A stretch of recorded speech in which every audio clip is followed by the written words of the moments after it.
할렐루야. 아멘. 오늘 말씀을 나누며 우리 모든 성도들에게 복음의 능력이 함께 하시기를 축복합니다. 새벽에 사도행전 강해가 계속 이어지고 있습니다. 내일이면 사도행전 28장까지 다 마무리하게 됩니다. 여러분들 새벽에 열심히 깨우셔서 복음의 능력을 함께 나누시는 은혜가 있기를 원합니다.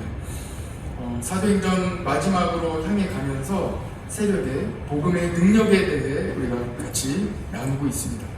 복음의 능력 중에 가장 중요한 복음의 능력은 구원의 능력입니다. 예수님을 믿음으로 구원받습니다.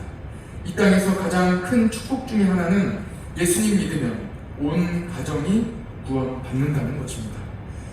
예수님께서는 너만 구원받아라 이렇게 말씀하지 않으셨습니다. 너와 내 집이 구원을 받으리라 하고 말씀해 주셨습니다. 사도행전 16장 31절 말씀이죠.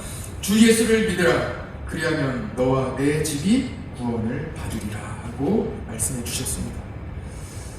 하나님이 주시는 축복, 하나님이 주시는 구원의 은혜는 한 사람을 통하여 그 온 가정을 변화시키고 온 가정을 구원해 주시는 하나님의 은혜와 역사가 있다는 사실을 다시 한번 기억하시기 바랍니다.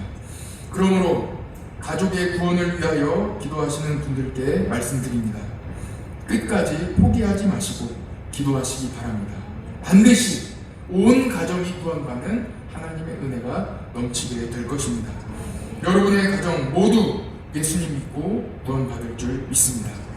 연로하신 부모님을 위하여 기도하십시오. 또한 자녀들을 위해 기도하십시오. 이 세대는 저도 자녀를 키우고 있지만 이 세대는 더욱 알아가면 알아갈수록 연구를 하면 할수록 이 세대가 더욱 믿음을 갖기 매우 어려운 세대임을 알게 됩니다.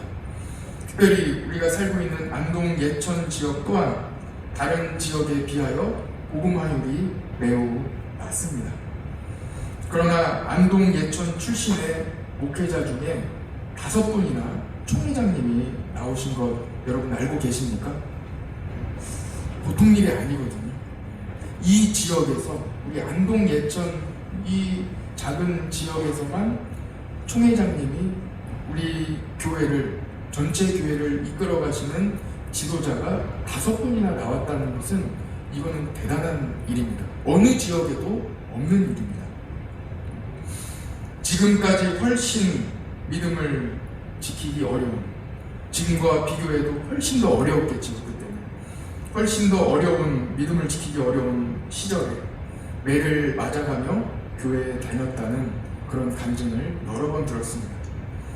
모든 가족들에게 멸시천대받고 혼나가며 다 제사하는데 다 절하는데 혼자 멀뚱히 서서 또는 쫓겨나서 제사 지내지 않았던 그 믿음의 세대가 바로 그 목사님들의 세대입니다. 그 목사님들이 믿음으로 목회자가 되었고 그리고 하나님께서 그분들을 귀하게 들어 쓰셨습니다. 그리고 그분들을 통해 철저하게 제사 지내던 가정, 누구도 한 명도 예수님 믿지 않던 그 가정에 전체를 다 구원하고 가족 모두를 다 구원하는 하나님의 은혜를 허락해 주셨습니다. 그 가정에 복음을 심어주시고 온 가정이 예수님 믿고 다 구원받게 되었습니다. 경북 영양의 한 마을에서는 몇 가구가 되지 않습니다. 채 몇 가구 되지 않는데 그 마을에서만 목회자가 70명 나올 정도로 믿음이 깊게 뿌리내리는 일도 있습니다. 예수님은 온 가정을 구원해 주십니다. 노아와 그의 가정을 구원해 주셨습니다. 자녀들 모두 구원해 주셨습니다. 노아가 하나님과 동행하고 믿음이 있었기 때문에 하나님은 노아만 방주에 태우지 않으셨습니다. 노아와 그의 부인 그리고 아들 셋 그리고 자부 셋, 그래서 모두 8명이 온 가족이 모두 방주에 탔습니다. 가정을 구원해 주시는 하나님을 신뢰하시면서 끝까지 포기하지 마시고 믿음 위에 굳건히 서시기 바랍니다. 오늘 함께 믿음의 찬양을 불렀지요. 보이지 않습니다. 끝없습니다. 보이지 않아요. 가능성이 하나도 보이지 않아요. 비가 오려면 구름이 조금이라도 있어야 되는데 구름조차 보이지 않습니다. 약간의 수분기조차 보이지 않습니다. 그러나 하나님께서는 분명히 말씀하십니다. 비가 내리라. 무수한 비가 내릴 것이다 하고 말씀해 주십니다. 정말 약속대로 기도하며 기다릴 때 하나님의 놀라운 은혜의 단비가 여러분들의 가정에 내릴 줄 믿습니다. 복음의 첫 번째 능력은 구원의 능력인데 한 사람만 구원받는 것이 아닌 여러분 한 사람을 통하여 온 가정이 구원받는 하나님의 은혜를 얻게 된다는 것입니다. 너무 조급하게 생각하지 마시고 하나님의 때를 기다리시며 기도하시기를 축복합니다. 복음의 두 번째 능력입니다. 복음은 변화시키는 능력이 있습니다. 복음은 말이나 이론이 아닙니다. 교훈이 아닙니다. 그냥 듣고 그냥 흘려보내는 어느 하나의 백과사전이나 그냥 전과 책이 아닙니다. 좋은 말씀 듣고 선하게 착하게 살라는 것이 아닙니다. 복음은 살아있습니다. 움직입니다. 꿈틀거립니다. 그래서 복음이 마음에 심겨지면 꿈틀거리는 열정이 살아나오는 거예요. 교회에 가지 않으면 내가 버티지 못하는 거예요. 교회에 갈 수밖에 없는, 예수님을 사랑할 수밖에 없는, 믿음으로 살아갈 수밖에 없는 이 복음이 이 안에서부터 꿈틀거리게 됩니다. 오늘 사도행전 4장 본문은 베드로와 요한이 담대히 복음을 전하고 있습니다. 예수님을 십자가에 못 박은 유대 지도자들 앞에서 그 무시무시한 사람들, 그 현장을 다 보지 않았습니까? 그분들 앞에서 담대히 복음을 전합니다. 그때 마음이 어땠겠습니까? 아, 나도 예수님처럼 십자가에 못 박힐 수 있겠구나. 예상합니다. 나도 굉장한 어려움에 빠질 수 있겠구나. 왜 그렇습니까? 예수님이 이미 그 십자가의 길을 걸어가셨기 때문입니다. 그 현장에 예수님을 십자가에 못 박은 똑같은 사람들 앞에 서서 담대히 복음을 전하고 있는 베드로와 요한을 상상해 보시기 바랍니다. 베드로와 요한은 예수님의 제자였죠. 그러나 그들은 담대하지 못했습니다. 3년간 예수님을 다 따라다니며 죽은 나사로가 살아나는 것도 가장 가까이에서 본 사람들이 베드로와 요한입니다. 예수님이 어디를 가시든 끝까지 따라 붙였던 사람이 베드로와 요한이에요. 야이로의 딸을 살리시는 것도 보았습니다. 그뿐입니까?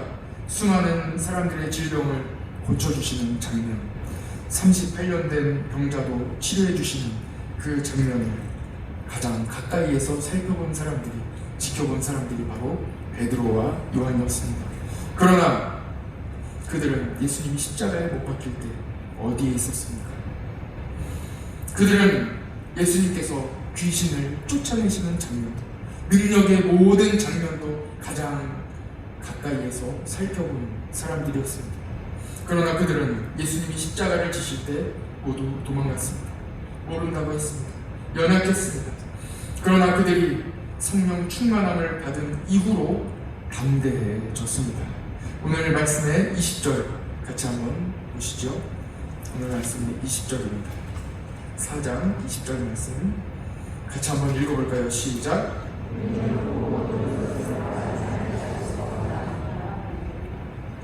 그렇죠. 여러분 보이십니까? 얼마나 담대히 말하고 있습니까? 내가 봤는데, 내가 본 것을 말하지 않을 수 없다는 거예요. 어떤 일을 당할지 내가 뻔히 알지만 말하지 않을 수 없다. 담대히 말할 수밖에 없다는 것입니다. 왜 그렇습니까? 성령님이 나와 함께 하시기 때문에.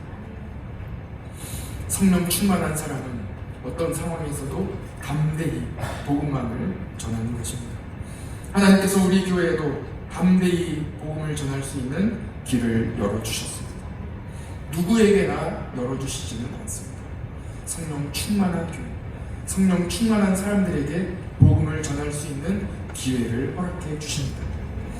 마을교회 살리기 프로젝트입니다. 여러분들에게 간증을 드렸기 때문에 자세한 말씀은 드리지 않겠습니다. 하나하나 순간순간 하나님께서 열어주시는 복음의 역사를 우리가 경험하며 지금 계속해서 우리가 전도하며 앞으로 나아가고 있습니다. 마을교회 살리기 프로젝트는 하나님께 받은 영원한 생명과 사랑을 흘려보내는 것입니다.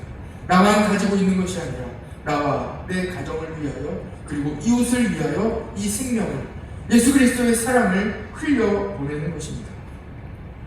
우리는 아무것도 아닙니다. 부족하고 연약합니다. 그러나 오직 하나님의 은혜, 예수 그리스도의 사랑, 성령님의 강권적인 역사하심으로 우리는 감당할 수밖에 없습니다. 우리가 말하지 않을 수 없는 것입니다.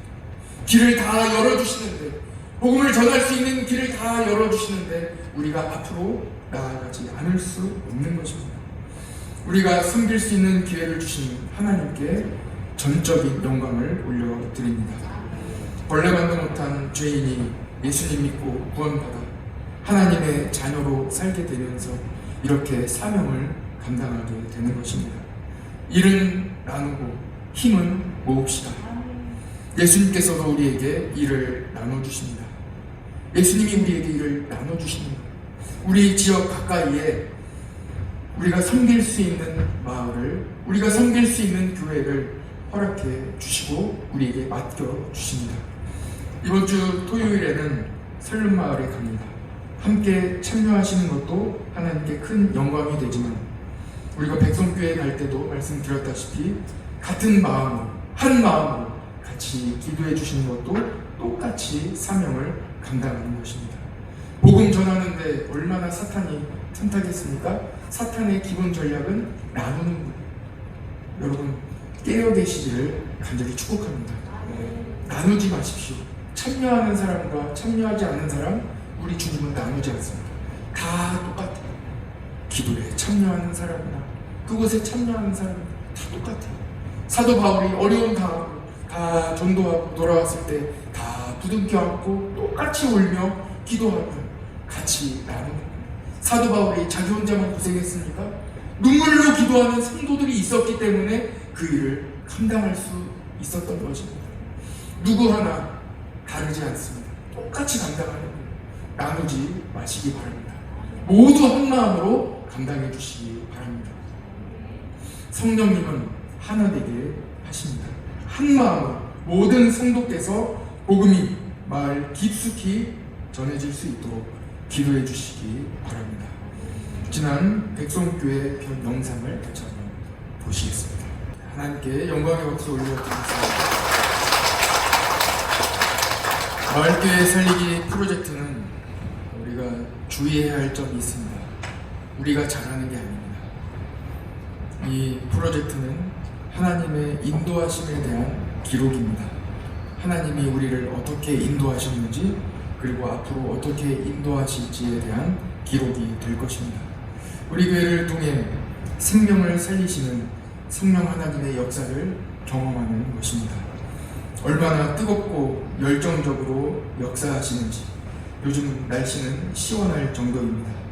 그럼 같이 기도로 감당해 주시기를 간절히 부탁드립니다.